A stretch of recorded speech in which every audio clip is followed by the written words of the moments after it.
Otra propiedad del mortero en estado endurecido es la permeabilidad, relacionada con la capilaridad, como hemos puesto aquí.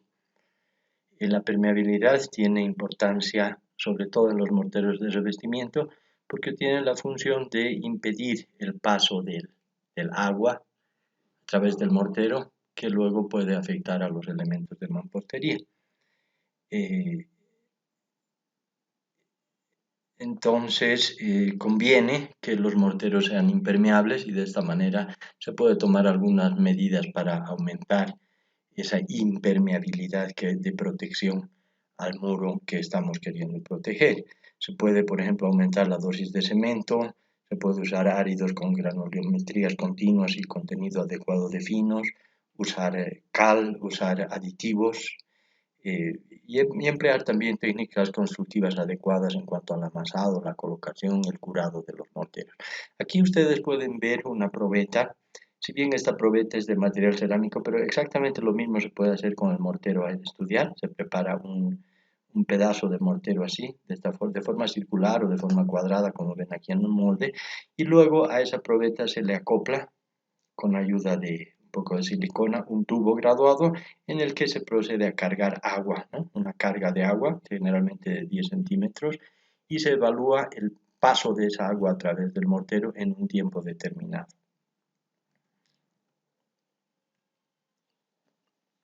Ya hablando de otra propiedad, como es la durabilidad en los morteros, vamos a dividir esta durabilidad en cuanto a la resistencia a los ataques de agentes físicos y agentes químicos. En cuanto a los primeros, los agentes físicos, como todos sabemos, la lluvia, el viento, el granizo, los cambios bruscos de temperatura, el efecto de congelamiento y descongelamiento del agua pueden categorizarse entre los principales agentes físicos agresivos contra los morteros. También la abrasión causada por partículas sólidas que son arrastradas por agentes naturales, ¿no? Por ejemplo en pisos industriales, canales, rebalses de presas, etcétera, etcétera, es otro tipo de agente físico que ejerce presión sobre el mortero en cuestión. Para contrarrestar los efectos de estos agentes físicos se pueden utilizar morteros especiales, ¿no? De alta resistencia. Se pueden usar tratamientos especiales, ¿no? Recubrimientos, por ejemplo, de otros materiales, para de esta manera evitar que el mortero sea degradado por los agentes naturales, agentes físicos, y aumentar así su durabilidad. En cuanto a los agentes químicos, ya conocemos algunos de ellos, muchos de ellos pueden venir con el agua, como sustancias químicas disueltas, puede haber materia orgánica, pueden haber ácidos, productos lácteos, aceites, por ejemplo en granjas, instalaciones industriales, talleres, garajes, etcétera, etcétera. Las sales solubles que pueden haber tanto en los áridos del mortero o pueden venir también con el agua, son otro tipo de agentes químicos agresivos que pueden ocasionar, por ejemplo, fluorescencias en las superficies y si bien no afectan a la estructura misma, pero sí afean el aspecto del mortero si este va a ser visto, ¿no? Y los sulfatos también son otros ejemplos de agentes químicos que pueden ser nocivos para la durabilidad del mortero, porque como hemos visto, estos atacan a los cementos que tienen altos contenidos de aluminato tricálcico que no ha reaccionado, ¿no? Muchos de estos aspectos pueden ser evitados, por ejemplo, protegiendo al mortero a la exposición con el agua, evitando que el agua contenga materias orgánicas, y en el caso de los ácidos, productos lácteos, aceites, etc., es muchas veces recomendable o bien utilizar aditivos impermeabilizantes o bien dar protección con otros tipos de materiales en la superficie. En cuanto a las sales solubles, se puede evitar su acción nociva asegurándose de que no estén presentes en los agregados o en el agua que se va a utilizar para hacer las mezclas. Vamos a hablar ahora un poco acerca de la dosificación de morteros. Somos conscientes de que este es un tema bastante amplio, ¿no? Aquí simplemente vamos a dar unas indicaciones y vamos a referirnos sobre todo al laboratorio de resistencia a compresión del cemento que hemos hecho en una ocasión anterior y ahí dimos un pequeño ejemplo de una dosificación. Ustedes tienen en el texto de la materia este ejemplo que yo les estoy mostrando aquí, donde se hace una dosificación en peso partiendo del volumen total que queremos conseguir, el volumen total de mortero, y en ese volumen están incluidos los volúmenes de cemento, de cal, en este caso como un aglomerante adicional, la proporción de arena en volumen también y el agua, ¿no? Entonces, aquí tenemos ya un ejemplo numérico donde podemos ver que hemos introducido ciertos valores, 2.87 para la densidad del cemento, por ejemplo, 2.3 para la densidad de la cal, 2.65 para la densidad de la arena y 1 para la densidad del agua. En cuanto a las proporciones, aquí tenemos un mortero que va a tener por cada unidad de cemento en peso 0.25 de cal, 3.5 de arena, pero fíjense que ese 3.5 ese 3.5 es el valor de arena y 0.67 de agua, pero este 0.67 de agua está referido a la suma de los materiales aglomerantes. Es decir, aquí tenemos la relación agua-aglomerante. En un ejemplo anterior habíamos visto la relación agua-cemento, pero en este caso, como los aglomerantes son el cemento y la cal, tenemos una proporción mayor de aglomerantes, es decir, 1 aquí y 0.25 aquí. 1.25 es la proporción de aglomerante y la relación agua-aglomerante sería 0.67. Si introducimos valores aquí para el peso del cemento, esta ecuación nos da el valor del peso del cemento en función de los 1000 litros que vamos a conseguir aquí para el total del mortero elaborado, y tenemos aquí los valores obtenidos de la ecuación para las distintas proporciones de cal, de arena y de agua. Y entonces inclusive tenemos en este pequeño ejemplo una corrección por humedad. Si la arena tuviera, por ejemplo, un 5% de humedad y una absorción de 1,5, entonces tendríamos que corregir de esta manera las cantidades, de manera que la cantidad de arena aumenta y la cantidad de agua se reduce, porque con la arena está introduciéndose una cantidad determinada de agua, ¿no? Luego tenemos en esta parte inferior de la diapositiva una transformación de la dosificación obtenida en peso para conseguirla en volumen utilizando los pesos unitarios o densidades de conjunto de los materiales. Aquí estamos asumiendo un peso unitario del cemento de 0,93, un peso unitario de la cal de 0,57 y un peso unitario de la arena de 1.650 kilos por decímetro cúbico. Entonces, al tomar el peso del cemento y dividir entre el peso unitario, tenemos la cantidad en litros de cemento que hay que poner, lo mismo para el caso de la arena y para el caso de la cal, ¿no? Se debe hacer notar, como está aquí en negrillas, que en vista de la gran incertidumbre que encierran los valores de estos pesos unitarios de los materiales, es mejor evitar hacer dosificaciones en volumen y es mejor utilizarlas en peso. Vamos a hablar ahora de los morteros de junta. Entre las aplicaciones de los morteros podemos mencionar varias, ¿no? Hemos indicado algunas en una diapositiva anterior y ahora vamos a profundizar un poquito más en algunos de estos tipos de morteros que son los más importantes. Los morteros de junta son aquellos que se utilizan para unir, ¿no?, piezas de mampostería, que pueden ser ladrillos, bloques de hormigón, piedras, inclusive adobes, en cuyo caso se utilizará otro tipo de morteros, como vamos a ver más adelante. Entonces, además de adherir a los elementos de albañilería, estos morteros tienen que compensar las diferencias de dimensiones que puedan haber entre las unidades y lograr impermeabilidad del conjunto, ¿no?, es decir, del muro ya terminado. En algunos casos, la resistencia a compresión es de interés cuando se ha de tratar de muros portantes, es decir, muros que soporten cargas, y en este caso sí tendrán los morteros que tener una resistencia a compresión adecuada al tipo de esfuerzos que van a sostener, al tipo de muro que se va a construir, ¿no?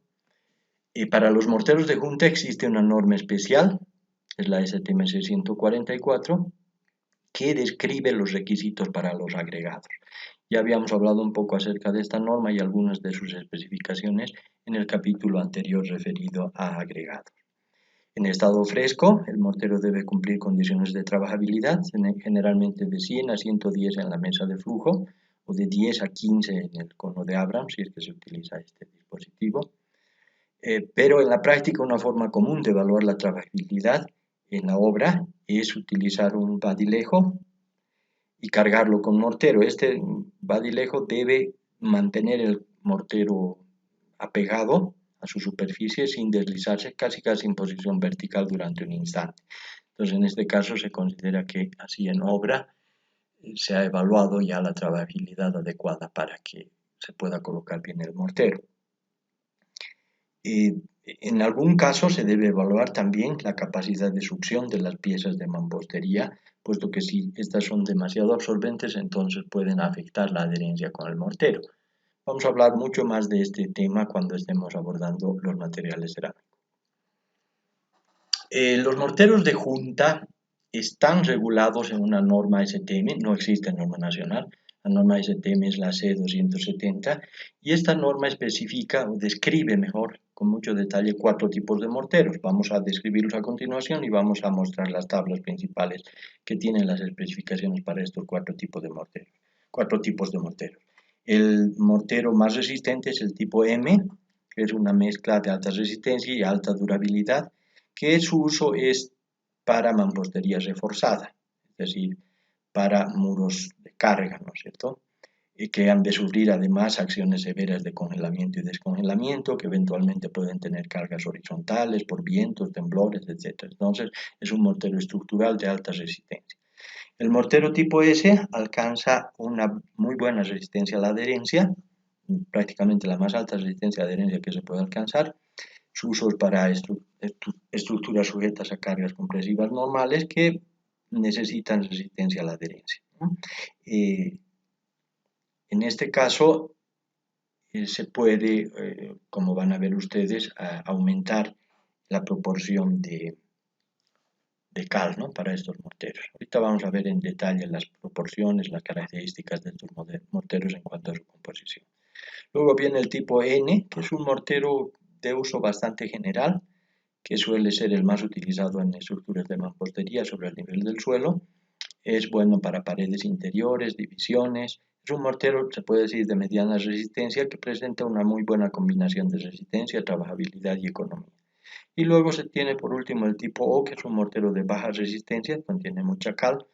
Se utiliza en paredes y divisiones sin carga y para revestimientos exteriores que no se congelen cuando haya humedad. Aquí tienen ustedes la tabla de la STMC 270 que da las especificaciones de los 4 tipos de morteros por propiedades. Es decir, aquí tenemos las resistencias de cada uno de los morteros. Pueden ver ustedes que las resistencias están en kilos por centímetro cuadrado y entre paréntesis por megapascales. O sea, un mortero tipo M resiste 17.2 megapascales, un mortero tipo S resiste 12.4, un mortero tipo N 5.2 y un mortero tipo 2.4. ¿No? Luego están también especificaciones con relación a la retención de agua en porcentaje, con el ensayo de retentividad que hemos indicado, y los contenidos máximos del aire que están también especificados en un ensayo especial. Y aquí en la última columna pueden ver los contenidos de agregados en condición húmeda, ¿no? Con una humedad que oscila entre el 4 a 8%. Entonces, aquí pueden ver también en esta tabla morteros de cal y cemento y morteros con cementos de mampostería, que son los que no tenemos aquí, que habíamos indicado antes. Hay también otra tabla por proporciones. Si bien en esta primera tabla hemos visto las propiedades de los morteros M, S, N y O, a continuación vamos a ver las proporciones recomendadas por la STM para obtener esos morteros. Pueden ver aquí, por ejemplo, que para el caso del mortero tipo M, que contiene cal y cemento, por cada proporción de cemento se tiene una proporción de cal hidratada y una proporción de arena que está dada aquí. Fíjense, una cosa importante, estas proporciones están dadas en volumen, ¿no? Entonces, para cada tipo de mortero pueden ver ustedes aquí las proporciones de cemento, las proporciones de cal y la proporción de arena para la primera fila. La segunda fila se refiere a cementos de mampostería, ¿no? Entonces, en ese caso, es la cantidad de cemento de mampostería la que se menciona aquí en esta columna.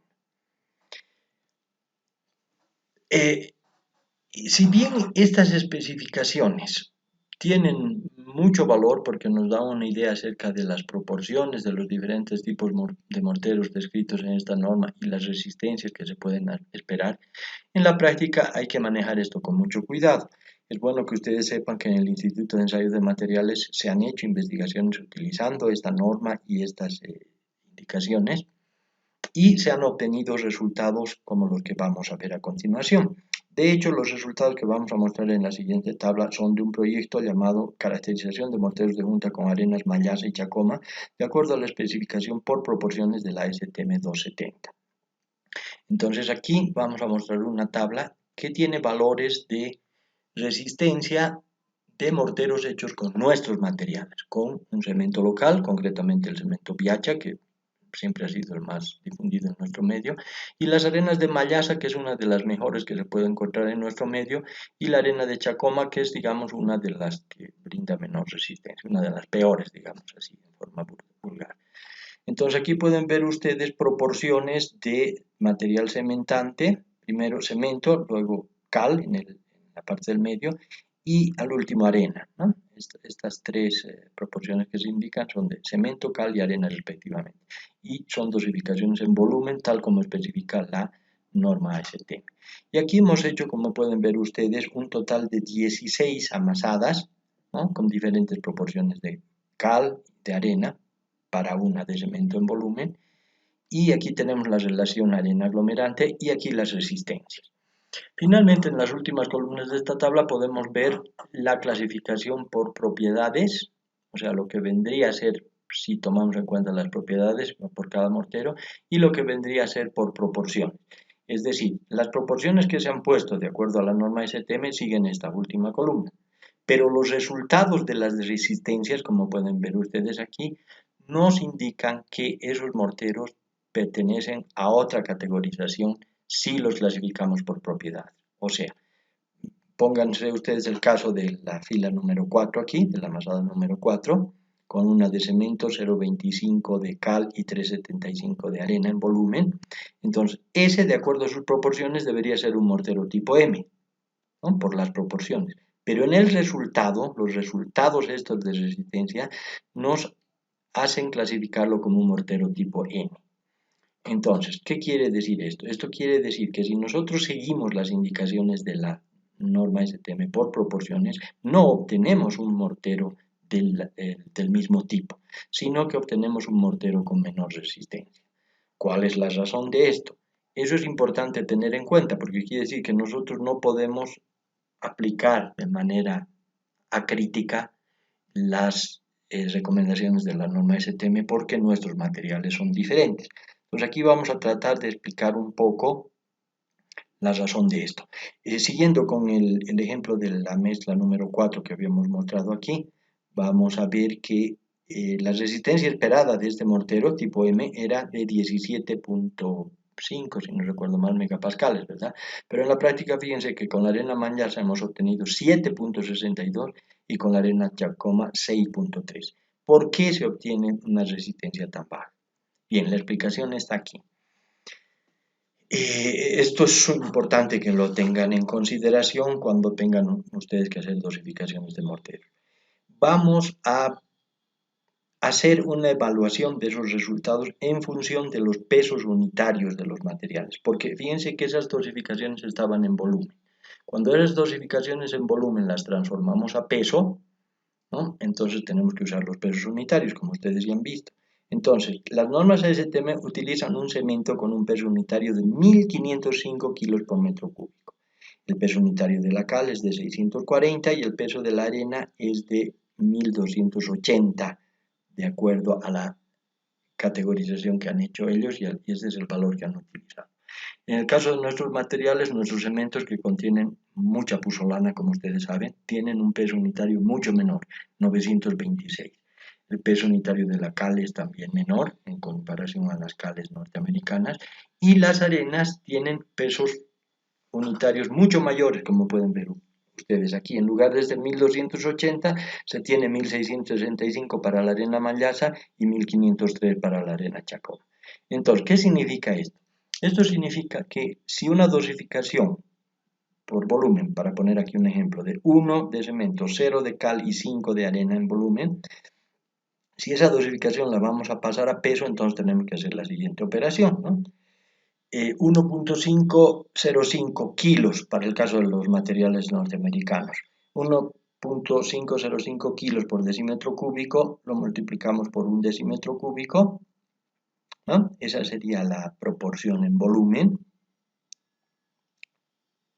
A 5, de un decímetro cúbico a 5 decímetros cúbicos, 1 a 5 en volumen. Entonces tenemos también que multiplicar esos 5 decímetros cúbicos por el peso unitario de la arena, que es 1280, y entonces tenemos aquí que para cada kilogramo de cemento tenemos que hacer la siguiente operación, porque fíjense que aquí los decímetros cúbicos se van con estos decímetros cúbicos y nos queda un kilogramo.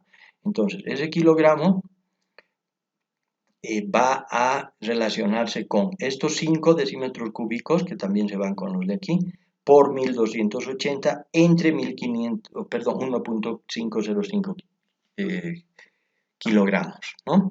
Y entonces de esta manera tenemos, después de hacer esta operación, 5 por 1.28 entre 1.505, tenemos 4.25. Entonces quiere decir que esta proporción o esta dosificación de 1,05 en volumen se transforma en una dosificación de 1 a 4.25 kilos en peso, ¿no? Si hacemos exactamente la misma operación con los materiales nacionales, vamos a ver entonces que en vista de que la arena es mucho más pesada, en este caso estamos usando la arena mayasa, en vista de que la arena es más pesada y el cemento es más liviano, entonces por doble partida vamos a tener un valor mayor. Entonces quiere decir que esa proporción en volumen 1 a 5, 1,05, se va a convertir en esta proporción en peso, 1 kilogramo a 8.99. O sea que mientras que con los materiales norteamericanos se tiene 4,25 kilos de arena por cada kilo de cemento, con los materiales nacionales tenemos 8.99 kilos de cemento, perdón, 8.99 kilos de arena por cada kilo de cemento. Entonces, esta es la razón por la que obtenemos resultados, resistencias menores, ¿no? Hemos puesto una proporción mucho más grande de arena que la que pondríamos con los materiales de la norma ST. Por lo tanto, tenemos mucho menores resistencias. Esto es importante que lo recuerden. Quisiera que lo subrayen, lo estudien y lo recuerden fundamentalmente para cuando tengan que hacer dosificaciones y piensen que no es que la norma STM esté mal, sino que esas tablas han sido hechas para materiales que son comunes en su medio. Si nosotros vamos a tratar de aplicar esas normas o esas especificaciones en nuestro medio, tenemos que tomar en cuenta que nuestros materiales son diferentes y esas diferencias se manifiestan en los valores que estamos dando aquí.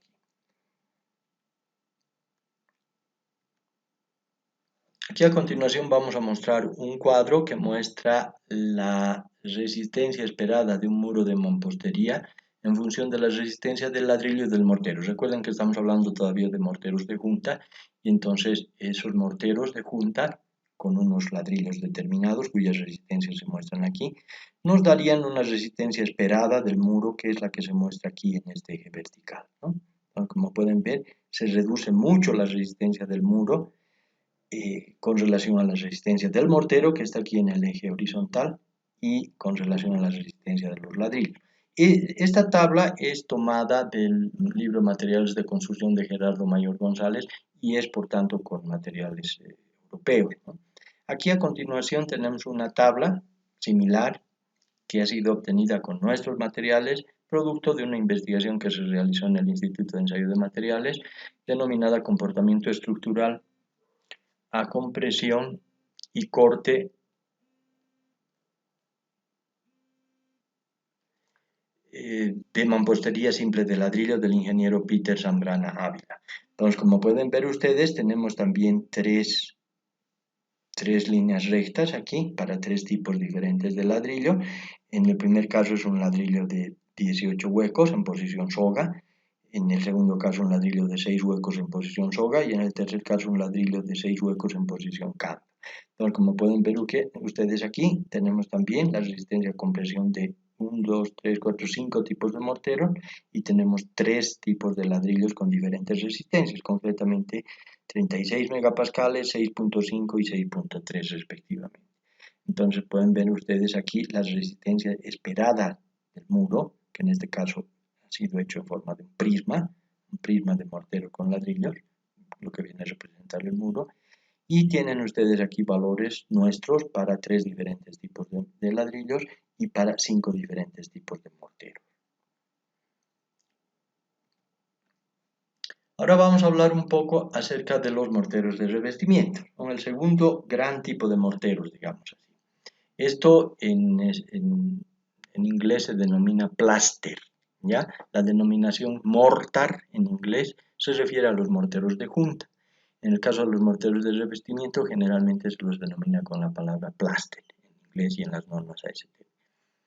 Este mortero de revestimiento, como ustedes ya saben, sirven para recubrir superficies de muros, paredes, tabiques, etc. Y generalmente se aplica en más de una capa, ¿no? El objetivo es proteger al material, darle impermeabilidad, sobre todo, resistencia a los agentes agresivos y una agradable terminación desde el punto de vista estético.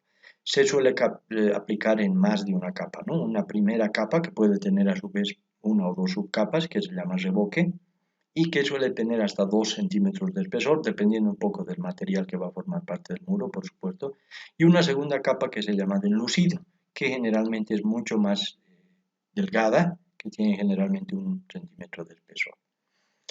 En cuanto a los requisitos para los morteros de revestimiento, como ustedes ya han visto en la clase anterior, existe una norma STM, la STMC 897, que indica los requisitos que deben cumplir los agregados para este tipo de mortero. En cuanto a su trabajabilidad y retentividad, los requisitos son más o menos parecidos a los indicados para morteros de junta, no vamos a profundizar más en eso. Deben tener estabilidad volumétrica para evitar contracciones y fisuraciones indeseadas. Esto es muy importante en el caso de estos morteros. Deben tener una resistencia parecida a la de los materiales del paramento que van a recubrir y una adherencia buena, generalmente alrededor de 0.2. También deben ser impermeables para resistir los efectos de los agentes agresivos.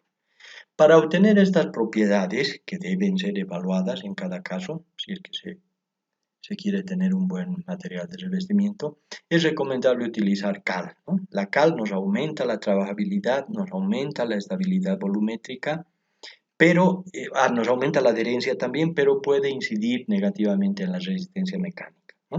Entonces hay que hacer una valoración de acuerdo al tipo de muro que se piense revestir para ver cuáles serían las cantidades recomendadas de cal. Alternativamente se puede utilizar también limo o bien pusolana para mejorar sobre todo estos dos últimos materiales nos dan una mayor impermeabilidad. Entonces se pueden utilizar inclusive 2 o 3 de los materiales indicados combinados para hacer morteros de revestimiento.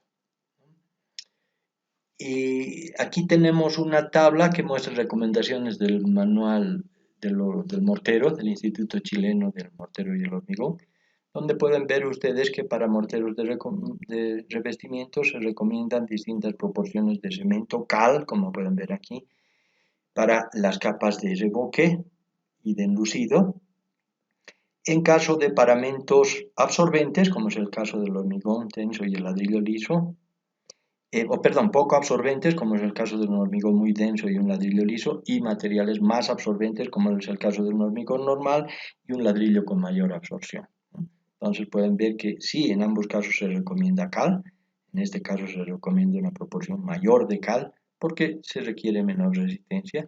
Y aquí tienen también las proporciones de arena para la primera capa de revoque, para la segunda capa de revoque y para la capa de enlucido.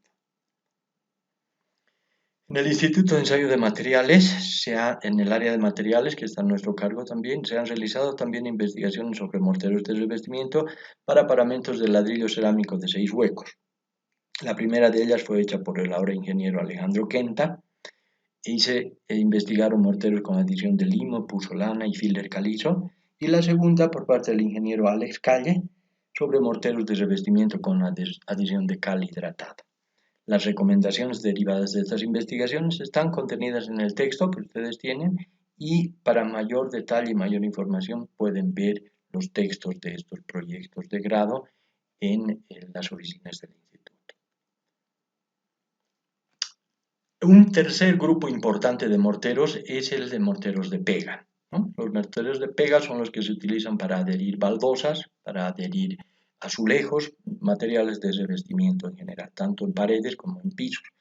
No vamos a profundizar mucho el tratamiento de estos morteros de pega porque ya han sido prácticamente desplazados en la práctica por los cementos cola. Estos cementos cola son materiales muy difundidos en nuestro medio y vamos a hablar de ellos en un capítulo más adelante, y por eso vamos a dejar esto de momento así. Se ha hecho una investigación con morteros tradicionales de pega en el Instituto de Ensayo de Materiales por parte del ahora ingeniero Octavio Villarruel, y para quien quiera tener más información sobre esta temática pueden venir también a buscarla en las instalaciones del instituto. Otro tipo de morteros es el de morteros de relleno, que son morteros estructurales que, como ven en esta fotografía, son utilizados para rellenar huecos de mampostería, que muchas veces es mampostería armada, ¿no?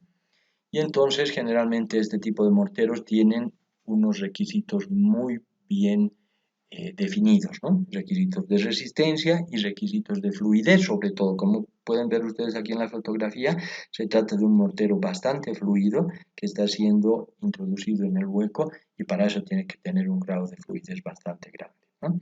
Para cada caso, estos morteros tienen que ser estudiados, obviamente, en cuanto a todas sus propiedades. Y obviamente la resistencia a compresión de estos morteros debe estar también en función de la resistencia de la albañilería que se quiere elaborar con ellos. Generalmente se requieren resistencias del orden de los 20 megapascales en estos casos, ¿no? Estos morteros se utilizan en general para, como hemos dicho, para rellenar huecos de mampostería, pero también para rellenar bases de maquinario, placas de cimentación, de estructuras metálicas, para poner pernos de anclaje, etcétera, etcétera.